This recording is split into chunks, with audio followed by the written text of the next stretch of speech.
Next up, we've got Scott Buck, who is the Managing Director and Senior Research Analyst at Titan Partners. Scott, are Great. you there? Yes, I'm here. Good morning, everyone. I'm going to share my screen quickly here. Hopefully, you guys can all see that.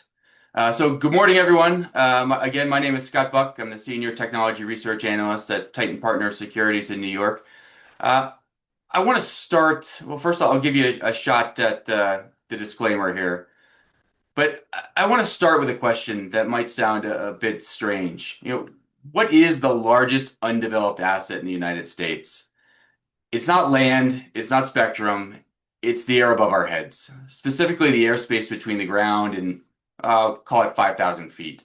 For a century, that airspace has been economically dormant, too low for airlines, too regulated for anything else. It's essentially been dead capital hanging over every city, every farm, and every highway in America.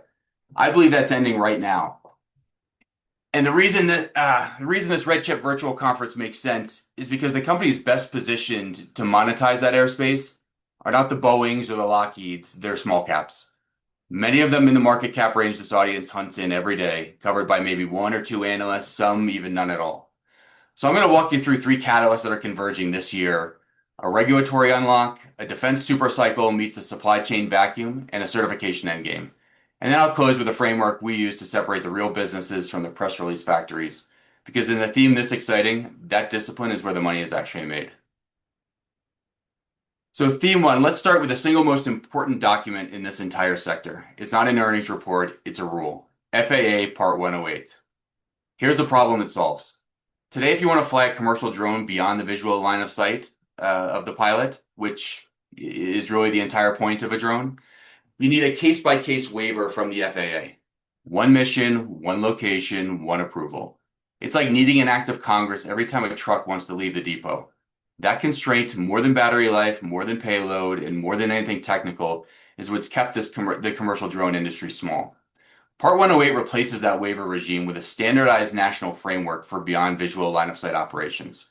The proposed rule came out in August of last year and drew roughly 900,000 comments, one of the most commented rules in FAA history. The White House put a shot clock on it by executive order, and the comment record was reopened briefly this past January on right-of-way questions. And the realistic expectation now is a final rule in the back half of this year, with phased implementation coming in after that. Why should equity investors care? Because Part 108 changes the unit economics of the industry. Today's model is one pilot, one aircraft, one line of sight. The Part 108 model is one operations center supervising fleets, drone delivery at scale, hundreds of miles of pipeline and power line inspected without a truck roll, drone in a box systems sitting on cell towers and substations waiting to launch themselves. The historical analogy I'd offer here is airline deregulation in 1978 or the spectrum auctions of the 90s. In each case, the technology existed for years. Regulation has been the binding constraint, and when it was lifted, entire public market ecosystems formed within a decade. And here's the small cap angle.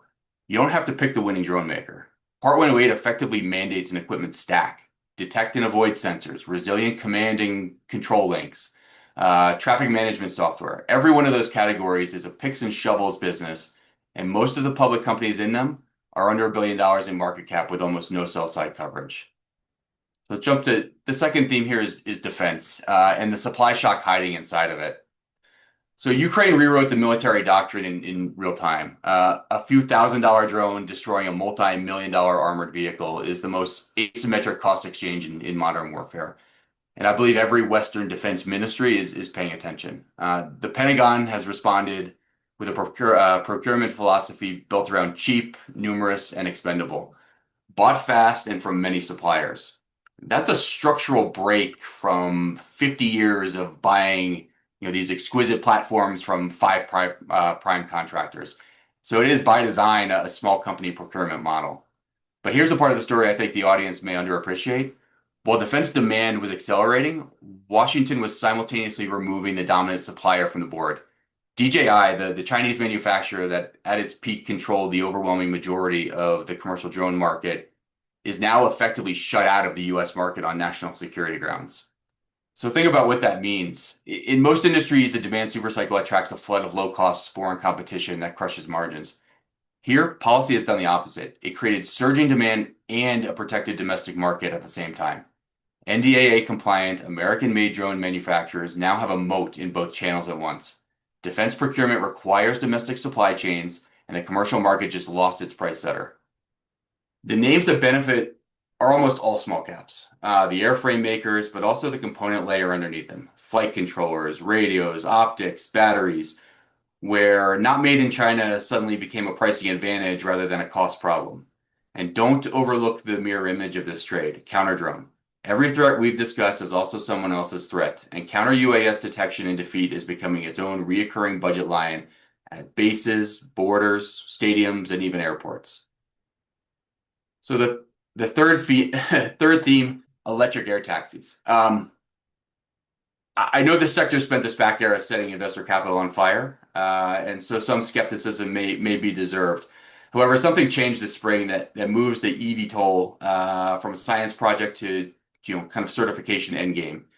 In late March, Joby became the first company to clear stage 4 of the FAA's 5-stage type certification process, the deepest any electric aircraft has ever gotten with U.S. regulators. In April, it flew an electric air taxi from JFK to Manhattan Heliport in about 7 minutes. That's the first point-to-point eVTOL flight in New York City history, occurring under a White House pilot program created specifically to accelerate this industry. Meanwhile, Archer is already collecting commercial payments in Abu Dhabi. The Gulf is flying, paying passengers before we are, but the U.S. regulatory machine is now visibly moving forward. Now, my take for a small cap audience, Joby and Archer might be the headline, but they're multi-billion-dollar companies. They're not where I think this audience's edge is. The small cap opportunity is both in what certification unlocks and what it still lacks. And so what I think it lacks is striking. As of this spring, not a single American city had issued a construction permit for a commercial vertiport. So think about that. We're months from certified aircraft and we have nowhere to land them. So infrastructure, including vertiports, high power charging, ground operations, all may prove to be a harder constraint than certification. And I think that's a greenfield opportunity. Now, what certification unlocks is the supply chain. Batteries and powertrains, fly-by-wire avionics, composite structures, thermal management. When an airframe gets certified, its suppliers get certified with it, and several of those suppliers are public microcaps trading at industrial multiples with growing aerospace backlogs. So running underneath all three of these themes is one word, autonomy. Drone fleets, air taxis, satellite constellations. None of the unit economics work at scale with a human per vehicle. One operator supervising many aircraft is what turns this kind of novelty into real margin. And the software and sensor companies enabling that are the connective tissue to this whole thesis. So as I close here, every great theme attracts great storytellers. So I want to close with a bit of a warning. We believe the sector will mint real franchises over the next decade, but it will also produce a graveyard. So we apply kind of 4 tests to every name in the space that we look at, and I'd urge you to do something similar. So first is revenue quality, purchase orders and backlog, not MOUs. A press release is not a booking. Second, the balance sheet, months of runway, burn rate, and how management funds a gap. In this sector, dilution can be a silent killer. And your thesis can be right but the equity can still lose. And then 3, customer proof, name customers, repeat orders, government contract vehicles you can verify in public procurement data. If you can't trace the revenue, it may not exist. And 4, regulatory positioning. Is the company positioned ahead of Part 108 and certification milestones? Or is it waiting for rules to maybe save a business model that isn't working today? So the airspace above our heads, sat economically empty for about 100 years. The rules, the money, the technology are all finally converging here in 2026 to change that.